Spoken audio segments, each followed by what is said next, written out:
오늘은 본문 말씀인 요한복음 5장 1절부터 9절까지의 말씀을 함께 나누므로 우리 주님께서 가지고 계셨던 그 시선, 우리 주님의 시선에 관하여서 한 세 가지 의미를 좀 살펴보기를 원합니다. 오늘 말씀을 나누면서 아마 주님의 시선이라는 말이 굉장히 많이 반복될 것 같아요.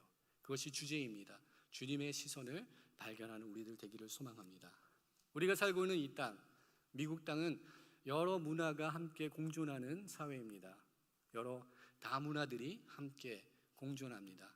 그리고 각 문화마다 가지고 있는 예절과 습관들이 다를 수 있습니다. 그리고 대화하는 방법 또한 각 문화에 따라서 조금씩 차이가 있는 것을 우리가 알고 또한 경험해 보셨을 것입니다. 서구권에서 우리 미국의 문화 속에서는 대화를 할 때 항상 눈을 마주쳐야 됩니다. 눈을 마주쳐야지 상대방을 존중하는 것이고, 또한 눈을 마주치지 아니하고 대화를 할 때는 상대방이 우리를 의심할 수 있죠. 우리가 그분을 신뢰하지 않다든지, 아니면 또한 우리가 무엇을 숨기고 있기 때문에 그 눈 마주치는 것을 회피하고 있다고 생각을 할 수 있습니다. 그러나 이와 반대로 우리 동아시아권에서는 눈을 마주친다는 것, 대화를 할 때 눈을 마주치는 것이 그렇게 좋은 또 사례가 아닐 경우도 있습니다. 특별히 우리보다 나이가 많으신 분들과 대화를 할 때, 우리보다 연장자들과 대화를 할 때 우리는 눈을 마주치면서 이렇게 아이 컨택을 하면서 대화를 하는 것보다도 눈을 마주치지 않고 좀 겸손한 모습으로 대화하는 문화가 있습니다. 그래서 이러한 심한 예가 우리 사극 속에서 나타나는 것을 보게 되죠.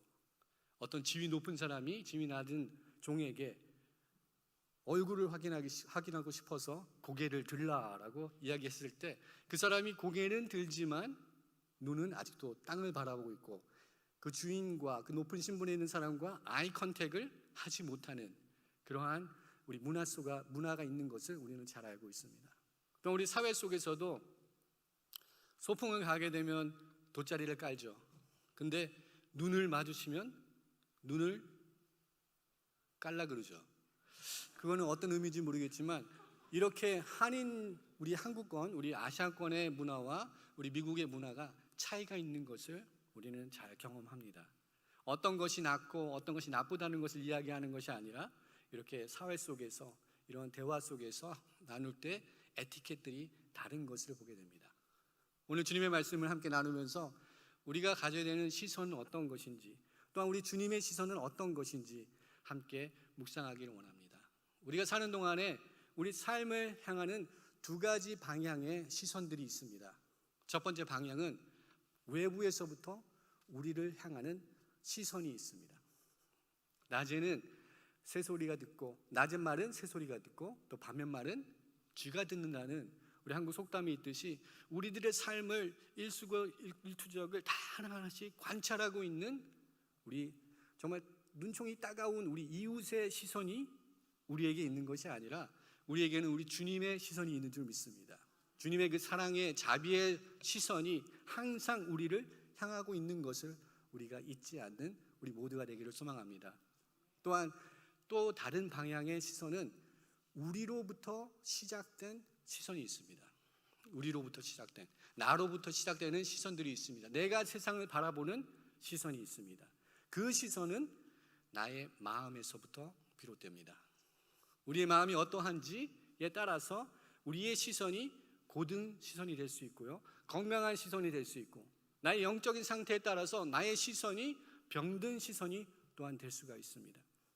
우리가 주님의 그 온전하신 시선을 받고 있다면 우리 마음속에도 주님의 시선을 품어서 우리가 세상을 향하는 그 시선 또한 온전하고 건강하고 사랑과 은혜가 충만한 시선을 소유하는 우리들의 삶이 되기를 주님의 이름으로 축원드립니다.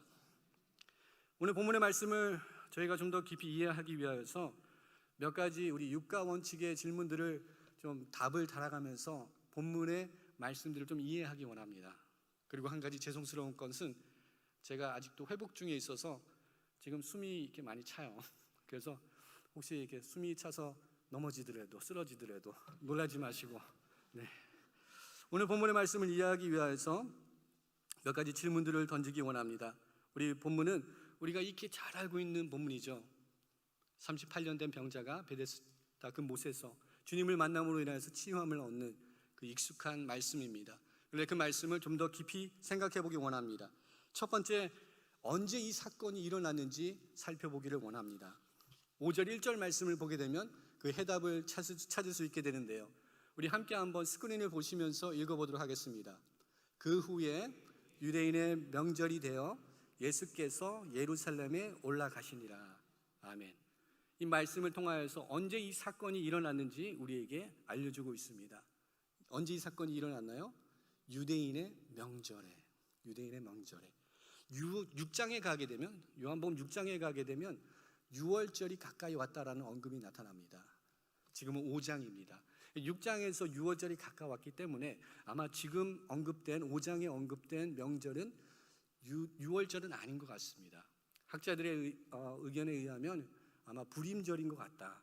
그리고 예수님께서 6월절을 몇 번 지켰냐에 따라서 예수님의 그 공생애가 얼마가 되었는지를 또 학자들은 계산을 합니다.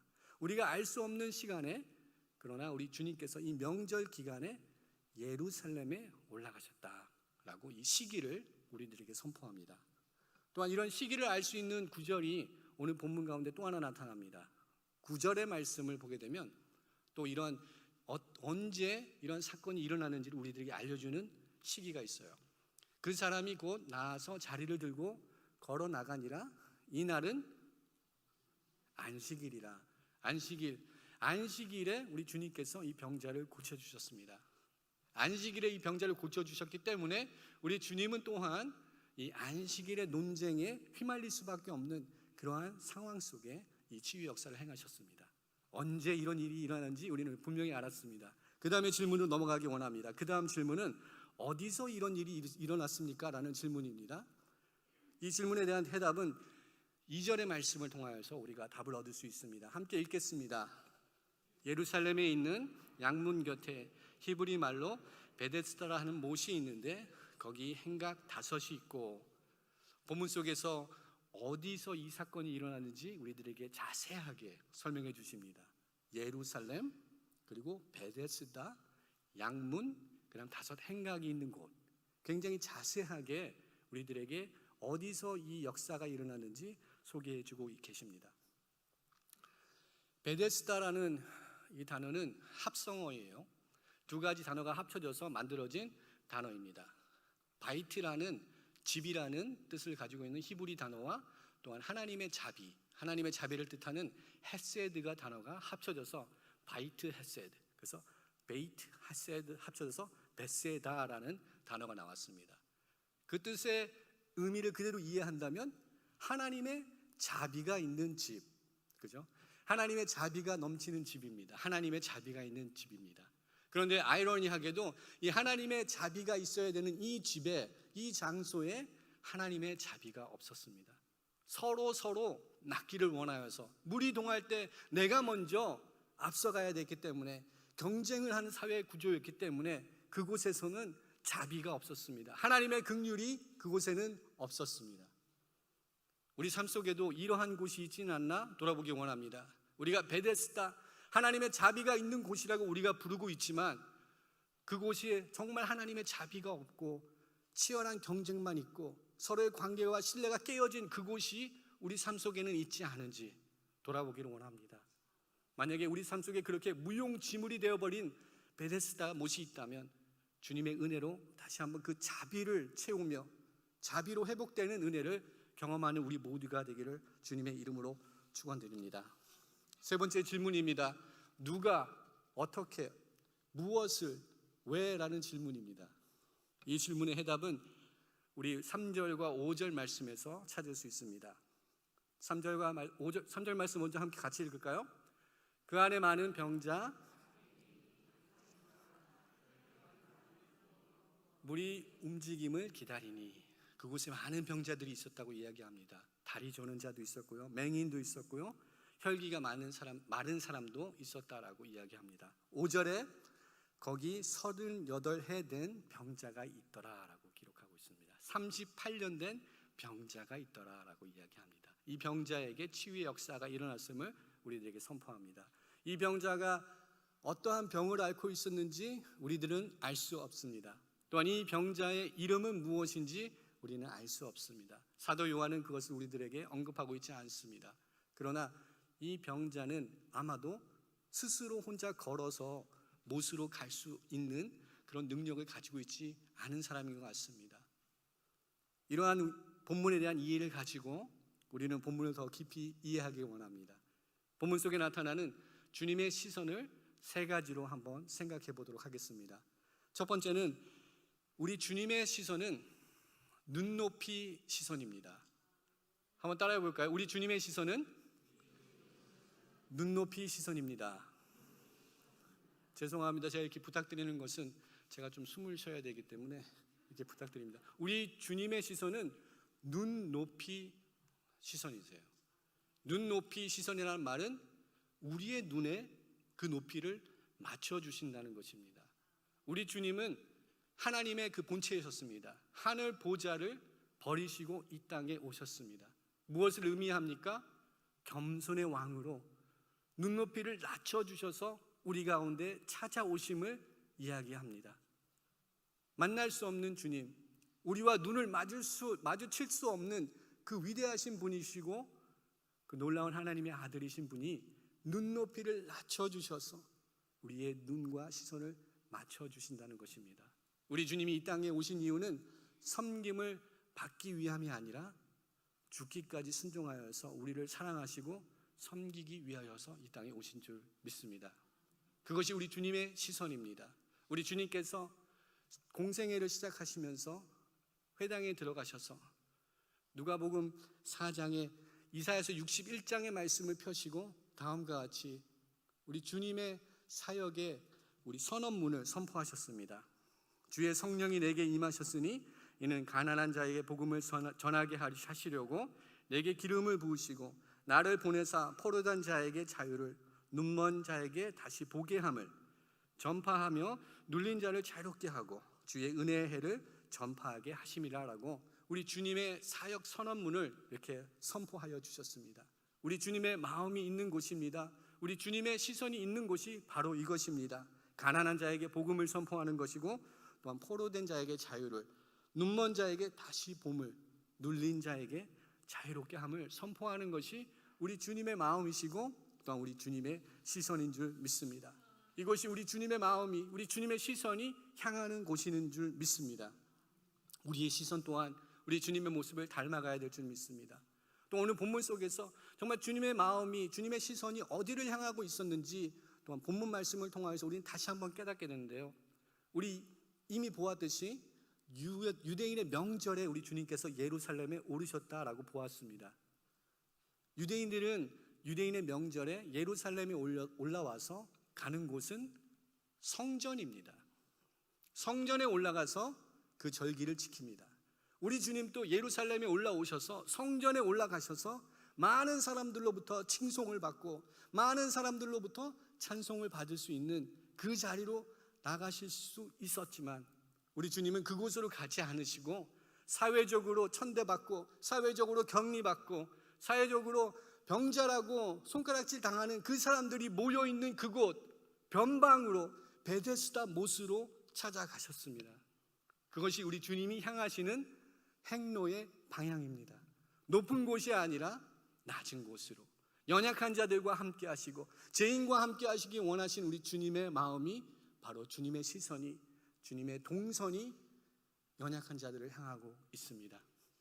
우리들은 어떠한 방향을 향하여서 어떠한 시선을 품고 하루하루 살아가고 계십니까?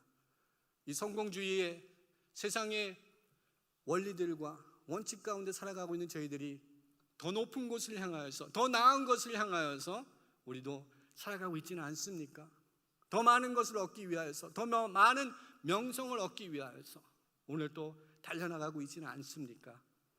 그렇다면 방향 조절을 조금 하셔야 될 것 같습니다. 우리 주님은 그쪽으로 달려가시지 않으셨기 때문입니다. 우리 주님은 반대의 방향으로 연약한 자들, 힘없는 자들, 소외된 자들을 향하여서 그의 시선이 있으셨고 또한 그의 발걸음이 있으셨습니다. 이것이 은혜입니다. 왜냐하면 우리 주님께서 그러지 않으셨다면 아마 우리들은 주님을 못 만났을 것입니다. 우리도 연약하고 부족한 저희들이지만 주님께서 저희들을 향하여서 시선을 보내주시고 우리들을 향하여서 발걸음을 내딛어 주셨기 때문에 우리 또한 주님을 만날 수 있는 은혜를 얻은 줄 믿습니다. 우리가 그 은혜를 받았다면 우리의 시선 또한 주님의 시선과 동일한 시선을 가지는 우리 모두가 되기를 주님의 이름으로 축원드립니다. 우리 모두가 예루살렘 성전의 그 화려함만을 바라보고 있다면 그 방향을 돌리기 원합니다. 주님의 마음이 있는 곳에 또한 주님의 심장이 있는 곳에 우리가 서 있을 수 있는 우리 모두가 되기를 소망합니다. 두 번째로 우리 주님의 시선은 나를 돌아보게 하시는 시선입니다. 한번 따라하기 원합니다. 우리 주님의 시선은 나를 돌아보게 하신다. 주님이 나를 보심으로, 주님의 시선이 나에게 임하심으로 나 스스로를 보실 수 있게 하시는 것이 주님의 시선이다라고 이야기합니다. 우리 주님은 베데스다 못을 찾으시고 그곳에서 가장 연약하고 가장 힘이 없는 자를 찾아가신 것 같습니다. 많은 병자들이 있었지만 그 가운데 38년이나 되어서 걷지도 못하고 38년, 혹시 38세가 아직 안 되신 분 계신가요? 38년이 짧은 건 아니죠. 저는 조금 지났지만 너무나 오래된 그 시간 동안 그곳에서 낫기를, 고침을 받기를 기다렸다는 것은 보통의 그 애거니하고 고통이 따른 시간을 지난 것은 아닙니다. 그런데 우리 주님께서 그를 알아보시고 그에게 찾아와 주셨습니다. 그리고 우리 주님께서 하신 것은 그에게 자기 스스로를 볼 수 있도록 기회를 주신 것입니다. 우리 주님께서는 많은 병자들을 고치셨죠. 그죠? 아멘. 많은 병자들을 고치셨습니다. 우리 주님께서 많은 병자들을 고치실 때 우리가 납득하기 쉽지 않은 방법들로서 많은 병자들을 고쳐주셨어요. 요한복음 9장을 보게 되면 소경을 고쳐주시는데 침을 뱉으셔가지고 흙을 으깨셔가지고 그 소경의 눈에 바르시고 실로암 못에 가서 그거 씻으라라고 말씀하셔 주셨어요. 굉장히 이상한 방법을 가지고 소경의 눈을 고쳐주셨습니다. 또한 요한복음 11장을 보게 되면 나사로가 병들었을 때 우리 주님이 그 소식을 듣고 당장 달려가서 그를 고쳐주시면 되는데 그러지 아니하시고 그가 머무시던 곳에 이틀을 더 머무시고 그리고 베다니로 내려가서 죽은 나사로를 살리시는 사역을 하신 것을 보게 됩니다. 이렇게 우리 주님께서 행하시는 치유의 사건은 우리가 좀 납득하기 힘든, 우리가 이해하기 힘든 방법들로서 하나님께서 치유의 역사를 행하십니다. 오늘 본문 속에서도 우리 주님께서 베데스다 못을 찾으시고 그곳에 38년 된 병자를 가까이 가시고 그에게 질문을 던지십니다. 6절 말씀인데요, 우리 함께 읽도록 하겠습니다. 예수께서 그 누운 곳을 보시고 병이 벌써 오래된 줄 아시고 이르시되 내가 낫고자 하느냐. 우리 주님께서 그 병든 자의 병이 벌써 오래된 거를 모르시고 아시고 이미 아시고 계셨는데 이 질문을 하세요. 내가 낫고자 하느냐? 와우, 이런 질문이 다 있어요. 그죠? 말도 안 되는 질문이에요. 애가 배고파가지고 식탁에 앉아있는데 엄마가 와가지고 너 배고프지? 밥 해줄까? 이렇게 약 올리는 것 같아요. 그죠? 버스를 기다리고 있는 사람한테 가가지고 버스가 빨리 올까요? 버스가 오나요? 이렇게 질문하는 거랑 비슷한 것 같아요. 38년이나 그곳에 있어 병낫기를 기다리고 있는 사람한테 우리 주님께서 가서 하신 첫 말씀이 내가 낫고자 하느냐, 그 질문을 던지세요. 이런 어처구니 없는 질문을 우리 주님께서 왜 던지셨을까요? 이 질문을 통하여서 우리 중심 속에, 우리 마음 속에 무엇이 있는지를 드러나게 하시기 위하여서 이 질문을 하셨습니다.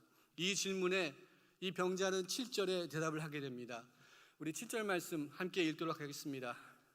병자가 대답하되 주여, 물이 움직일 때 나를 못에 넣어주는 사람이 없어 내가 가는 동안에 다른 사람이 먼저 내려가나이다. 이 병자의 대답이에요.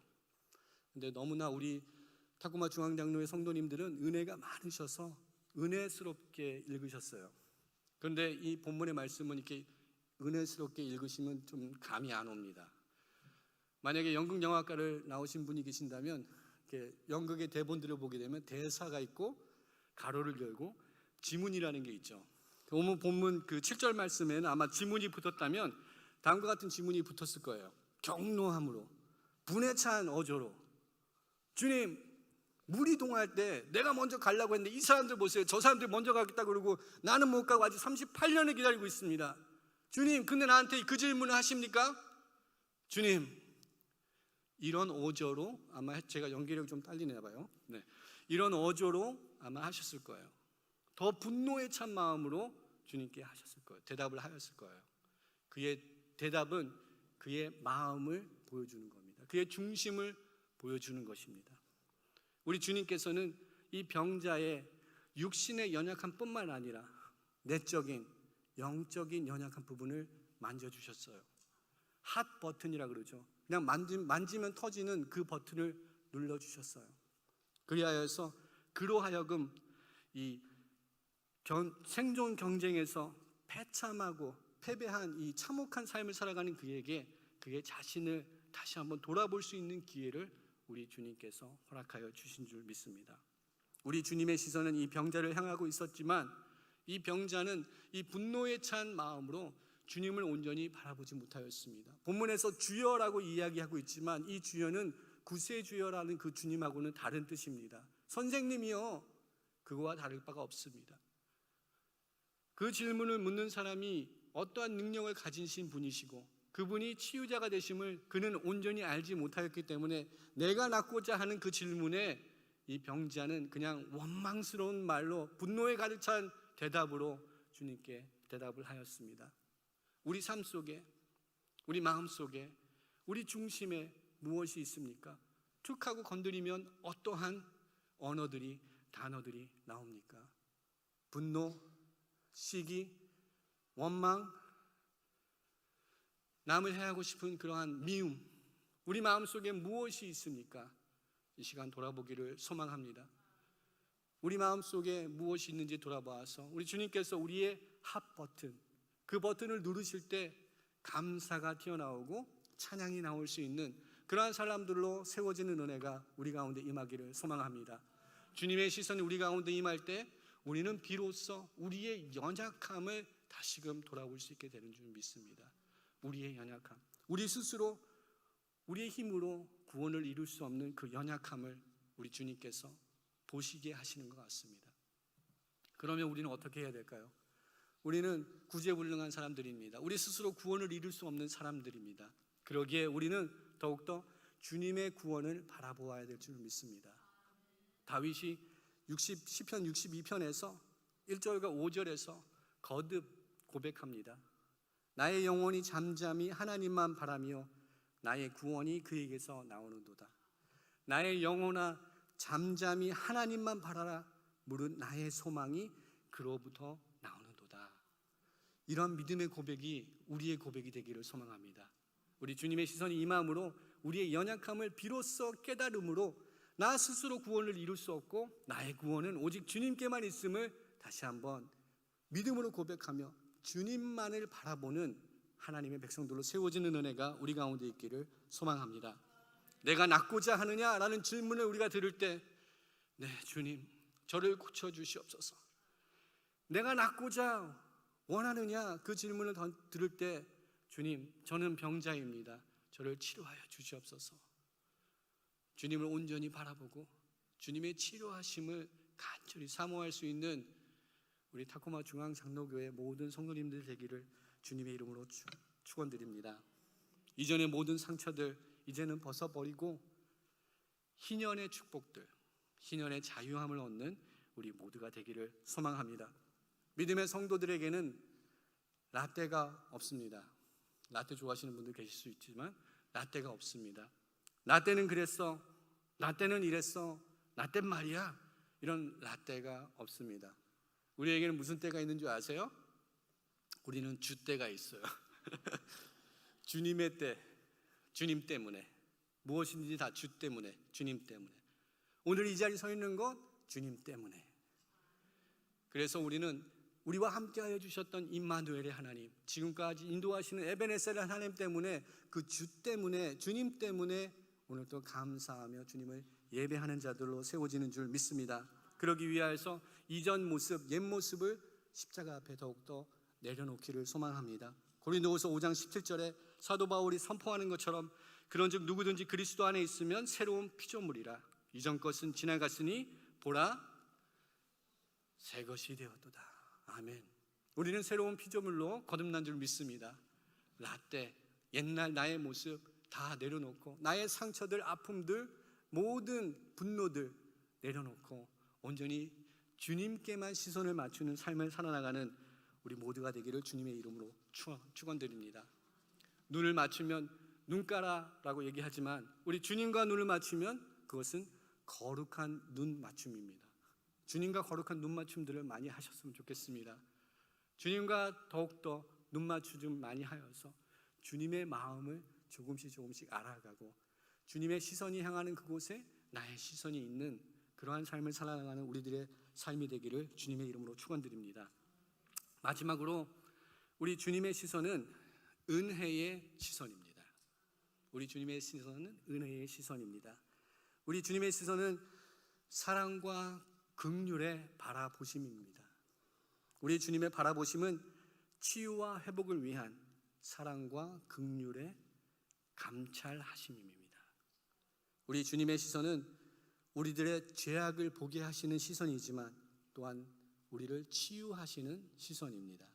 주님의 시선은 우리를 정죄하는 눈초리가 아닙니다. 주님의 시선은 사랑의 시선입니다. 사탄의 계략 중에 하나가 정죄함입니다. 정죄함. 사탄은 우리를 계속 정죄합니다. 우리들의 죄악을 드러내고 정죄합니다. 우리 주님께서는 반대로 우리 스스로의 모습을 보게 하시고 우리의 연약함을 드러내게 하시고 그리고 치료의 또 은혜의 시선을 보내주십니다. 주님 앞에 우리가 그 누구도 정결타고 말할 수 없으며 주님 앞에 온전히 쓸 수 있는 사람이 없지만 히브리서 기자가 선포하는 것처럼 우리 그리스도의 죽으심과 부활하심 그 구원의 은혜를 우리는 입어서 담대함으로 주님의 보좌 앞으로 나갈 수 있는 은혜를 우리 모두가 얻었는 줄 믿습니다. 그 은혜가 주님의 그 은혜의 시선으로부터 시작되는 줄 믿습니다. 이 베데스다 못에서 38년 동안 고생하고 힘들어했던 이 병자는 그가 단지 의학적으로만 병자로 취급받은 것은 아닙니다. 그는 영적으로, 내적으로 또한 종교적으로도 그는 병자로 취급을 받았습니다. 그는 성전에 들어갈 수 없는 낙인이 찍힌 사람으로 38년을 살았습니다. 그러나 우리 주님의 치유하심이 임한 이후에 우리 5장 말씀 더 이후에 보게 되면 예수님께서 이 병자를 다시금 성전에서 만나게 되는 것을 우리는 말씀을 읽으면서 발견하게 됩니다. 그의 종교, 그의 정결함이 회복된 것입니다. 부정함이 회복되어서 그도 이제 성전을 출입할 수 있는 사람으로 회복된 것을 우리들에게 선포하고 있습니다. 이렇게 우리 주님의 시선이 임할 때 우리 삶이 변하고 주님의 시선이 우리 가운데 임할 때 우리는 육적으로, 영적으로, 내적으로 치유함을 받는 은혜가 우리 삶 가운데 나타나는 줄 믿습니다. 그러하기에 더욱더 주님의 은혜, 주님의 그 시선을 사모해야 되는 우리들의 삶이 되어야 되는 줄 믿습니다. 우리를 향한 우리 주님의 시선은 우리를 징계하기 위한 시선이 아니고 우리를 향한 우리 주님의 시선은 우리를 정죄하기 위한 시선이 아니며 우리를 향한 주님의 시선은 부족하고 연약한 것 투성인 우리들을 치유하시고 회복시키기 위한 그 시선인 것을 잊지 않는 우리 모두가 되기를 주님의 이름으로 축원드립니다. 종종 우리는 쉽게 잊어버립니다. 우리가 생각하는 우리 인생의 해답이 저것이다 라고 생각할 때 우리는 주님의 시선을 잊어버릴 수가 쉽습니다. 바로 이 38년 된 병자가 그랬습니다. 그에게 해답은 무엇이었습니까? 그에게 해답은 예수님이라는 사람이 아니었어요. 그에게 해답은 베데스다 그 못이었어요. 그 못으로 달려간다면 내가 나을 수 있는데 저기가 정답인데, 근데 사실 그는 정답과 대화를 하고 있었지만 정답을 보지 못하였습니다. 정답의 음성을 듣지 못하였습니다. 귀는 있었지만 듣지 못하였습니다. 눈은 있었지만 보지 못하였습니다. 언제요?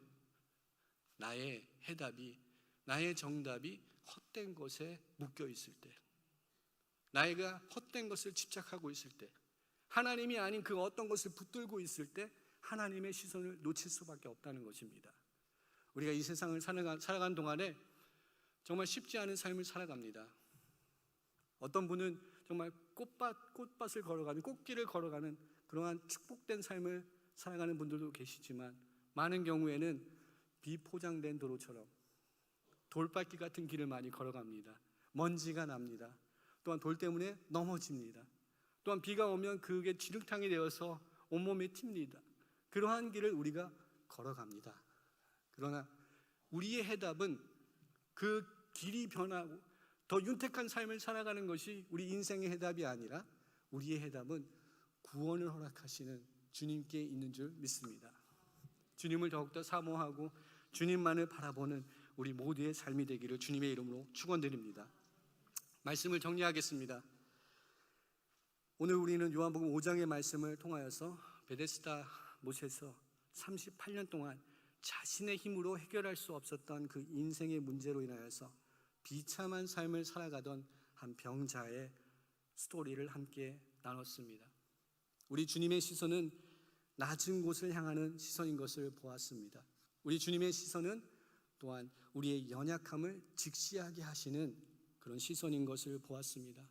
그리고 우리 주님의 시선은 우리를 치유하시고 회복해 하시는 은혜의 시선인 것을 보았습니다. 그러면 우리들에게 주어진 몫은 무엇일까요? 우리들에게 주어진 몫은 성공만을 지향하고 살던 나의 시선이 이제는 연약한 자들을 품는 그런 시선을 가지는 것입니다. 나의 시선으로 이제 행동하는 것이 아니라 주님의 시선이 어디로 향하고 있는지를 확인하고 행동하는 삶을 살아야 될 줄 믿습니다. 마스크를 다 쓰고 계셨지만 서로 바라보시면서 사랑과 은혜의 눈깃을 서로 나눠주시기를 바랍니다. 한번 서로 바라보시면서요, 내가 당신을 너무너무 사랑합니다, 너무너무 은혜가 넘치는 눈빛으로 한번 바라봐 주시기 바랍니다. 일부에 이렇게 부탁을 드렸더니 눈을 감으시는 성도님도 계셨어요. 우리 가운데 주님의 심정이, 주님의 마음이 있다면 우리 눈으로도 대화를 할 수 있죠. 눈의 대화, 눈으로 사랑을 대화할 수 있는 줄 믿습니다. 주님의 그 사랑을 받은 저희들은 주님의 시선을 품고 세상을 향하여서 우리 주님의 시선을 우리가 나타내야 될 줄 믿습니다. 우리 주님의 공생의 사역을 돌아보면 낮은 곳을 향하여서, 더 낮은 곳을 향하여서 생애를, 모든 것을 바쳐서 하나님의 사랑을 우리들에게 보여주셨습니다. 그런데 우리 주님의 그 생애 중에서, 공생의 사건 중에서 한 사건이 있습니다. 주님이 우리보다 더 높은 곳에 계시고 우리로 하여금 주님을 우러러보게 하신 그 사건이 하나 있습니다. 그 사건은 우리 주님께서 십자가를 지실 때, 십자가에서 그 모진 고난과 수단을 받으실 때, 그때 우리로 하여금 주님을 우러러보게 하셨습니다. 그 전까지는 주님께서 더 낮아지시고 더 낮아지셔서 제자들의 발을 씻겨주셔서 주님의 얼굴을 볼 수 없는 그러한 상황 속에 항상 우리를 섬겨주셨는데, 단 한 번의 순간 십자가를 지실 때 우리로 하여금 주님을 우러러보게 하셨습니다. 주님의 그 십자가의 마음을 품고 오늘 또 한 주간을 살아나가는 우리들 모두가 되기를 소망합니다. 우리 세상을 향하여서 나갈 때 우리가 소외받고 인정받지 못하는 사람들을 우리가 품을 수 있고, 또한 주님의 시선이 있는 곳에 또 우리의 시선이 있고, 주님의 마음이 있는 곳에 우리의 마음이 있는 그러한 삶을 살아나가기를 소망합니다. 5월달은 가정의 달입니다. 그리고 오늘은 또한 스승의 날이기도 하죠. 우리 자녀들을 향하여서 어떠한 시선을 가지고 있습니까? 우리 아내와 남편을 향하여서 어떠한 시선을 가지고 계십니까? 원망, 분노, 시기, 미움, 그러한 시선을 가지고 계십니까? 아니면 주님의 사랑으로 용서하고 용납하고 사랑하고 격려하는 시선을 가지고 계십니까? 오늘부터 결단하기 원합니다. 한 주간을 살아나갈 때 주님의 시선을 품고 한 주간 살아나가게 하여 주시옵소서. 결단하는 우리가 되기를 소망합니다. 오직 주님의 구원만을 바라보며 주님만을 의지하고 주님만을 바라봄으로써 하나님의 구원을 경험하는 자들로서 세워지는 은혜를 경험하기를 결단하는 우리 모두의 삶이 되기를 주님의 이름으로 축원드립니다. 그렇게 하기 위하여서는 우리의 힘과 능력으로는 감당하기는 우리는 역부족합니다. 우리는 연약한 존재이기 때문에, 연약한 우리 아직도 옛 자아가 있기 때문에 은혜로운 시선을 보내고 싶지만 갑자기 미움의 막 눈빛이 나올 수 있어요. 그래서 우리는 날마다 주님의 말씀 앞에 가까이 나가야 되는 줄 믿습니다. 시편 119편 36절, 37절, 38절의 말씀인데, 우리가 결단하는 우리 마음으로 이 말씀을 함께 우리 합독하도록 하겠습니다. 내 마음을 주의 증거들에게 향하게 하시고 탐욕으로 향하지 말게 하소서. 내 눈을 돌이켜 허탄한 것을 보지 말게 하시고 주의 길에서 나를 살아나게 하소서. 주를 경외하는 주의 말씀을 주의 종에게 세우소서. 아멘. 우리 구원이 주님께만 있음을 우리가 고백하며 이 시간 우리 찬양으로 주님을 바라보겠습니다 라는 우리 믿음의 고백을 주님 앞에 올려드리도록 하겠습니다.